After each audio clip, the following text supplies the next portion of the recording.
यदि आप ब्रह्मचर्य नहीं हैं तो आप में स्वाभाविक ये कमियां जागृत होंगी जो अध्यात्म में चलने ही नहीं देंगी। उसके अंदर बार बार काम पीड़ा जागृत होगी, उसका विचार कामाशक्त होगा, पहला लक्षण। बस उसकी बार बार वृत्ति काम की आएगी, बार बार पीड़ा हृदय में काम भोग की प्रेरणा देगी। वो इतना असमर्थ होने लगता है कि आंख मिला के बात करने की भी हिम्मत नहीं रह जाती। हर समय उसके अंदर एक हीनता सी छा जाती है। वो बहुत चालाकी से अपने को छुपाना चाहता है, झूठ बोलता है, थोड़ी ऐंठन भी दिखाना चाहता है कि मैं कुछ हूं, पर अंदर से खोखला हो जाता है। ब्रह्मचर्य बहुत बड़ी हमारी निधि है। ब्रह्मचर्य संपूर्ण विद्याओं को प्रकाशित कर देता है। ब्रह्मचर्य समस्त वैभवों का स्वामी बना देता है। ब्रह्मचर्य समस्त दुर्भाग्य को मिटाकर सौभाग्य प्रदान करता है। ब्रह्मचर्य संपूर्ण उन्नति का बीज है। तपस्वी उपासक को चाहिए स्त्री के रूप की तरफ, उसके हास्य की तरफ, उसके मधुवचन की तरफ, उनके हाव भाव की तरफ ना देखे, न चिंतन करे। ब्रह्मचर्य व्रत में रत रहने वालों को अत्यंत सावधानी पूर्वक अपनी इंद्रियों को दर्शन, संभाषण, चिंतन से बचाना है।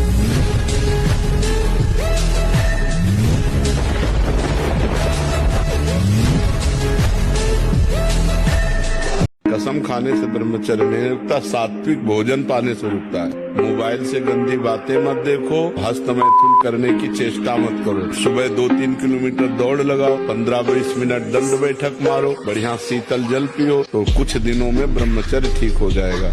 आए मन, आप अब वही करूंगा जो गुरुदेव बोलते हैं, जो गुरुवाणी बोलती है, जो शास्त्र बोलता है। अब तो जलाले कितना जलाएगा मुझे, बिल्कुल तेरी बात नहीं मानूंगा। तुम्हारे शब्दों को याद रखो, अंदर जे भी लड़ोगे तो क्या करता है, उसकी एक ही ताकत है, जलाना, व्यथा करना। नहीं सुनो ना, बड़ा सुख मिलेगा। उसको बस डांटते रहो और डांटने के साथ डंडा चलाते रहो, राधा राधा राधा। ब्रह्मचर्य ऐसा कैसे हो सकता है? बल है ना, अध्यात्म बल, शारीरिक बल की बात नहीं कहते। ऐसा कैसे हो सकता है? यदि एक बार ऐसा हुआ तो 1000 बार मैं प्रयास करूंगा और इस पर विजय। वो मतलब जिद्दी स्वभाव, एक निष्ठा उसी से आती है, उसी से। ये जो संत महात्मा बड़े बड़े कष्टों को रौंद करके, वो मेन पावर। ब्रह्मचर्य में एक जोश होता है, एक उन्माद होता है, एक जिद्दी स्वभाव होता है। हारने का स्वभाव ही नहीं होता ब्रह्मचारी का। जहाँ हारने का स्वभाव होता है वहीं वो विजय प्राप्त करता है। ब्रह्मचर्य जो होता है एकदम उफान मारता है, जैसे सांप को छेड़ दो पुरस्कार करे, ऐसे होता है ब्रह्मचारी। जरा सा उनके अपमान की वृत्ति कर दी ना परशुराम जी के पिता, काट के फेंक दिया। 21 बार क्षत्रियों को बेच चुके, उनका ब्रह्मचर्य ही तो था। ब्रह्मचर्य परम जीवन, परम पुरुषार्थ, ब्रह्ममय है। 10,000 वर्ष तक ब्रह्मचर्य रह करके कश्यप जी ने जब संतानोत्पत्ति का संकल्प किया तो विनता जी से भगवान गरुड़ जी का प्रादुर्भाव हुआ। भगवान अरुण जी का, जो सूर्य के सारथी और जो हरि के वाहन गरुड़ जी, अरुण जी। फिर 1000 वर्ष तक रहकर भगवान वासुकी, भगवान शेष, अनंत फणधारी, इनका जब जब वो सहवास करते तो हजारों वर्ष ब्रह्मचर्य रह के तो बलिष्ठ देवता, बलिष्ठ दैत्य सब उन्हीं से प्रकाशित हुए, कश्यप जी से।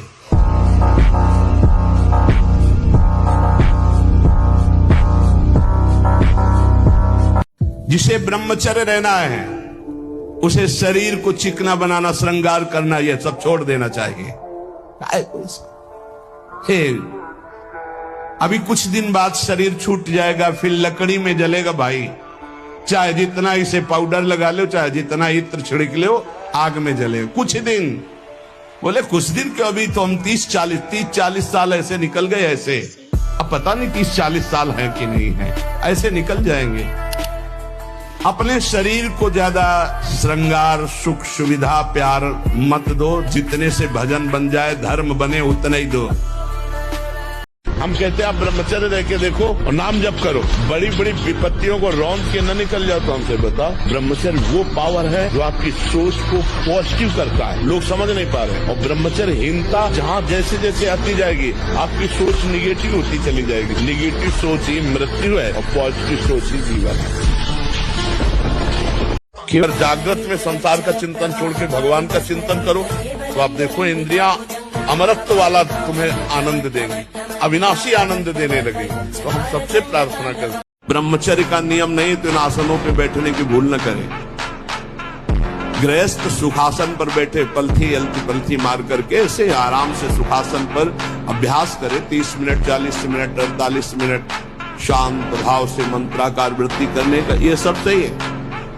लेकिन 1.5 घंटे, 2 घंटे, 2.5 घंटे, 3 घंटे सिद्धासन और पद्मासन में गृहस्थ धर्म में जो ब्रह्मचर्य का ठीक पालन नहीं करते, एक एक इंद्री का जब आप ब्रह्मचर्य संयम करोगे तब आपका वीर संयम होगा। ध्यान रखना, आप नेत्र इंद्री से गंदे चित्र देखें, श्रवण इंद्री से गंदी बातें सुने, वाणी से गंदी बातें बोले, रस इंद्री से गंदा भोजन करें और सोचे ब्रह्मचर्य रह जाएंगे।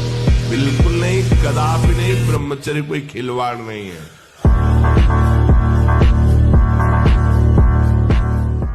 किसी भी देश में न पतिव्रता मिलेगी न यति मिलेगा। ब्रह्मचर्य का कहीं नामो निशान नहीं मिलेगा। ये भारत देश में ही मिलेगा। यहाँ ब्रह्मचारी मिलेंगे, यहाँ सती मिलेंगे, यहाँ प्राणपण से धर्म का पालन करने वाले मिलेंगे।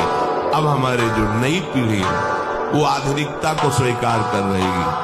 गर्लफ्रेंड, बॉयफ्रेंड, कौन सा रिलेशन है, लिव इन रिलेशन, ये हमारे कहीं किसी भी धर्म ग्रंथ में लिखा हो तो आप बता दीजिए।